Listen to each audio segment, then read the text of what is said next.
We have two para completion questions to discuss. Let's deal with the first one.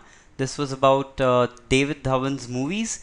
It says that the author says that he's a fan of these movies. He says that he truly enjoys everything about the movie, the cheesy sensibility, the nonsensical narrative. He says that these movies are a riot of colors and expressions, and that it is his ardent hope that his next movie, that David Dhawan's next movie, Main Tera Hero, will also be the same in its madness and magic, right? It will recreate that same madness and magic in his earlier movies. Now, this is why, see, once we know that the entire text gives you positivity about David Dhawan's movies, we know whatever next follows in the blank also has to have a positive tone. Now, for instance, if you read option A, it says, like most contemporary films, Main Tera Hero has been dumbed down by design. Obviously, this is not an option that you would take because he's really praising the movie, right? Or praising such movies by David Dhawan.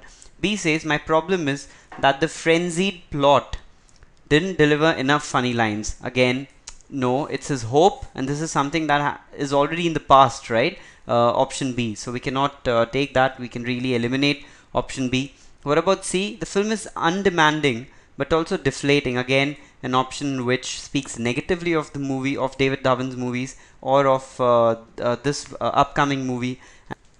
And therefore, we can safely mark option D as the answer. There are a few moments in the film that took me back to the good old days. Yeah, so that was his ardent hope, and things things turned out to be like that. There were a few moments in the film that took me back to the good old days. This too speaks in a positive manner. The tone is positive, and therefore we can clearly mark D as the answer to this question.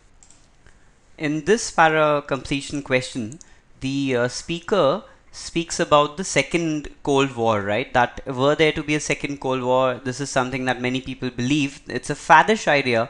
That's what he says, and he says that you have to put cold water on it, which means you have to actually refuse the idea that something like a second Cold War is going to happen. Quite a reputed person. This is director of Cold War studies at Harvard University's Davis Center. He says, furthermore, that it's not a global military and ideological struggle, it is rather a regional dispute. He says this time the stakes are entirely different, and then he makes a comparison between Russia now and what used to be the Soviet Union, right? So, contemporary Russia and what used to be the erstwhile Soviet Union. There's a comparison being made, and he speaks about the military might that the Soviet Union had had a very strong army. Now that same military might does not apply to Russia. It says they now have smaller military forces than even the US does, so you can't really have a Cold War with the US in terms of both manpower and budget.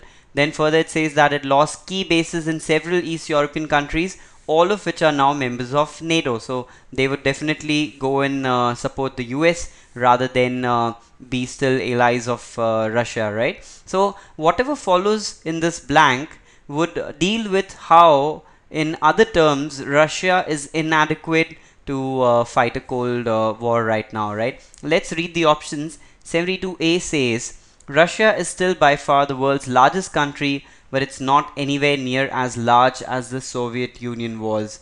Really, I mean, this does tell you how Russia is lesser now than what the Soviet Union was.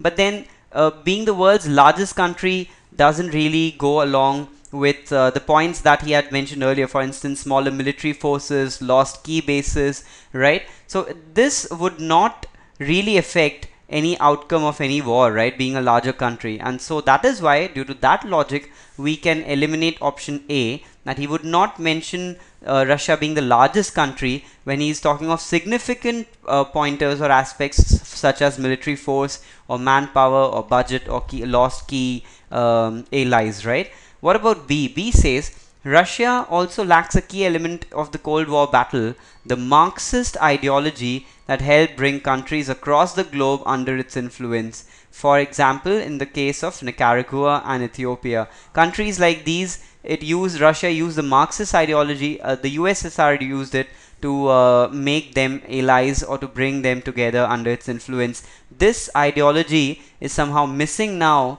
that Russia is no longer a communist country, and this therefore is our answer, is one of the key aspects that would avoid, or that would really stop the Cold War, a second Cold War, from happening.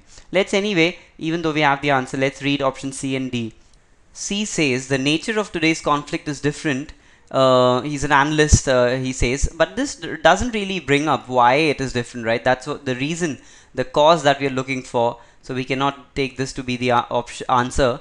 And then D says the Cold War tit for tat, however, is still growing strong. This goes actually antonymous to what was being said in the passage. It is in contrast, and therefore, I mean, not in contrast, but in conflict with the idea in the passage, and so we cannot take this to be the option again. So we have our answer in option B.